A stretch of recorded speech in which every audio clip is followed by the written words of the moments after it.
And if you've been up during the night, you might have had a bit of a treat, because if you gaze at the night sky, we had a supermoon, harvest moon and a partial lunar eclipse all rolled into one. What have you missed? We can show you. We can. So this was taken overnight in Salford, where we are. It was the second of 4 supermoons this year. So that's where the moon appears to be bigger and brighter. And it was a clear night for most of the UK. So hoping you got to see it if you did set that alarm. It was really good of you to stay up all night with that camera, Nina, on the roof. I know, I am dedicated. Someone who was up in the early hours to catch it was astronomer Ben Marshall, who joins us now. Hi, Ben. Hi. You've been up all night. I have, yes. How was it? It was good to start with, and then clouded over for me. I did get a couple of glimpses of it at the end, but it was cloudy for most of it, unfortunately. I should have just rocked up on your roof, really. Yeah, everyone's welcome on our roof. These are your pictures, I think. Yes. That's a lovely picture. Looks like it. That was literally just after I started to pack down. And it just poked out through the clouds, and so you've got the dark patch there in the corner, which is called the umbra, which is the darker part of the shadow. The rest of the moon is actually covered by the penumbra, which is the brighter part of the shadow. And it was literally just as I was packing up for that one. At least you got it. Yes. Yeah, it's always the way, just as you're packing up. Just explain to us then what's happening here. Why is the shadows cast and why it's so much bigger than it would be at a usual time? Well, so the moon is larger because it is closer. So the moon is in what's called an eccentric orbit, which means it's elliptical. Yeah. And at the minute, it's about 222,000 miles away. Its average is 238.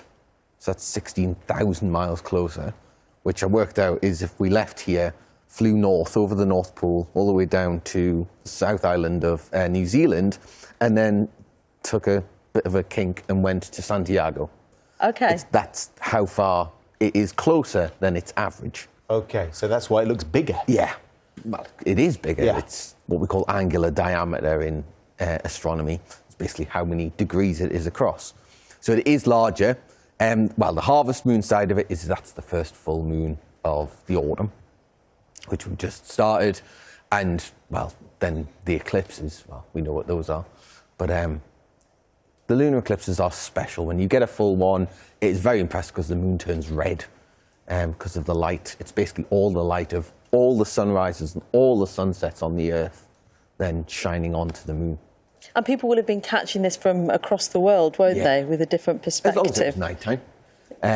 They would all have... The advantage of this one compared to a solar eclipse is you have to be in the right place at the right time to get a solar eclipse. Whereas this, you just have to be somewhere where it's dark and the moon is up. Because it'll look the same everywhere, yeah, depending on how bright it is and where you are. But everybody will have the same amount of shadow across it. And it all just depends on whether the moon was visible to you at the time. Just those pesky clouds, hey? These are some pictures that moon watchers viewers have sent in. Not bad, so lots of people staying up. Sonia, this was Rachel's one. That's brilliant, isn't it? Wasn't cloudy where she was. No. And then this one, wow. that is super. That is timing. Oh. I can hear the envy in your voice there, Ben. You're not even hiding it. Is one of the things that you really want when you're taking pictures of it or you're videoing it. And they are very rare. Like, if you do it long enough, you get them. But to get it during the eclipse, well done. And what is the lag or the link with the solar eclipse? Well, the solar eclipse, of course, is the moon going between us and the sun. The other side. Yeah. And this time, we're on the other side. So you do tend to get, when you've got a solar eclipse, you do tend to have a lunar eclipse around about the same sort of time. Mm-hmm. So we had one April 8th was a solar eclipse, and March 25th was a lunar eclipse. So about 2 weeks before, 29-day cycle for the moon, so half of that. What would you say your percentage hit rate is when you've stayed up through the night or when you've travelled to different countries to see eclipses of both sorts and it's absolutely hit the spot and you've seen what you wanted to see? Not high. So maybe it's you, Ben. It is, I think. I think that's why I was told not to come to the roof yesterday. But yeah, but that's not part great. of it, I guess, isn't it? It's the not knowing what you're going to see. If there's an astronomical event going on, I'll have clouds. It's just the way it works. And as an astronomer, when you see a moment like that, or Don't. Are you able to sort of park the science in your brain and just enjoy the sight and the natural world, or are you always thinking about the calculations, the distances, the numbers? And whether a plane's going to come across.